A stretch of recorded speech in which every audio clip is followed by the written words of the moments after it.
ഇത് മസ്റ്റായിട്ട് നിങ്ങൾ കേൾക്കേണ്ടതാണ്. പലർക്കും അബദ്ധം പറ്റിയതാണ്. നമുക്ക് പല അസുഖങ്ങൾ വരും. ഞാൻ ഒരു അസുഖങ്ങളുടെ ഷോപ്പിംഗ് കോംപ്ലക്സാണ് ഞാൻ.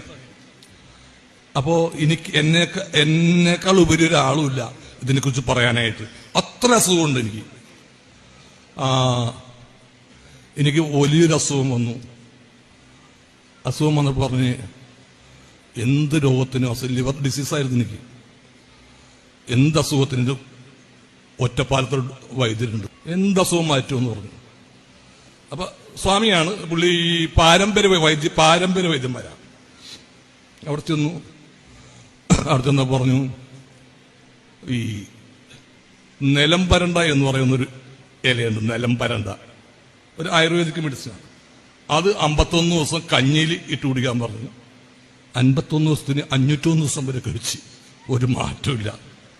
അപ്പൊ വേറൊരു പാരമ്പര്യ വൈദ്യന്റെ നിങ്ങൾ അറിയായിരിക്കും, മോഹനം വൈദ്യര്. എല്ലാവരും അറിയും. പേരെടുത്ത് പറയാം, കാരണം ഇപ്പൊ ഞാൻ റെക്കോർഡ് ചെയ്യല്ലേ. ഞാൻ പോയിട്ട് എന്റെ കയ്യിൽ തെളിവുകളും എല്ലാം ഉള്ളതാണ്. എന്നെ കൊണ്ട് ഒരു പശു തിന്നുന്ന പുല്ല് മുഴുവൻ തീറ്റിച്ചു. അവസാനം ചാണാനിടുമെന്നുള്ള സംശയം വന്ന് അതേ അവസ്ഥ എത്തി. അത്ര പറമ്പിൽ കാണുന്ന സകല പുല്ലുകളും എന്നെ കൊണ്ട് തീറ്റിച്ച് ഒരു കുറവില്ല.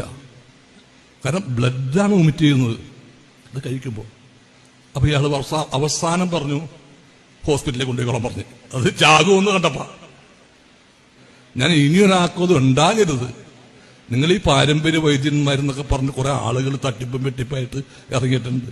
എന്തിനും ചികിത്സിക്കും. ക്യാൻസറാ, മുള്ളൻചീര മറ്റേ ചീരയിൽ ഞെക്കി അമർത്തി കൊടുത്താൽ മതി. ഈ പാവങ്ങൾ വിശ്വസിക്കുന്നേ. അങ്ങനെ മാറ്റാൻ പറ്റില്ല.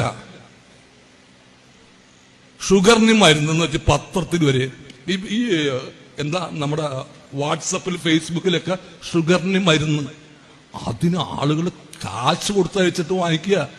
ഷുഗറിന് മരുന്ന് കണ്ടുപിടിച്ച അവന് നോബൽ പ്രൈസാ. ആ സ്ഥലത്താണ് കേരളത്തിൽ ഷുഗറിന് മരുന്നെന്ന് പറഞ്ഞിട്ട് വിൽക്കുന്നത്. സാക്ഷര സമ്പന്നരായ സ്ഥലത്ത് ഷുഗറിന് മരുന്ന് കണ്ടുപിടിച്ചിട്ട് ഇത് വാങ്ങിച്ച് കഴിക്കുന്നതോ ഒക്കെ നല്ല MA കാരും BA കാരും ഒക്കെ. അതാണ്. അപ്പൊ ദയവ് ചെയ്ത് നിങ്ങൾക്കൊരു അസുഖം ഉണ്ടെങ്കിൽ നിങ്ങൾ നല്ല ഹോസ്പിറ്റലിൽ പോയിട്ട് ഡോക്ടറെ കണ്ട് മാറ്റുക.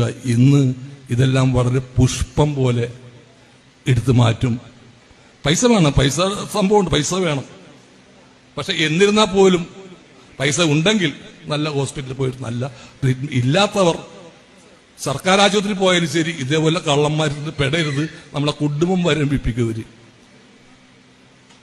ഇതാണ് എനിക്ക് തരാനുള്ള മറ്റൊരു സന്ദേശം.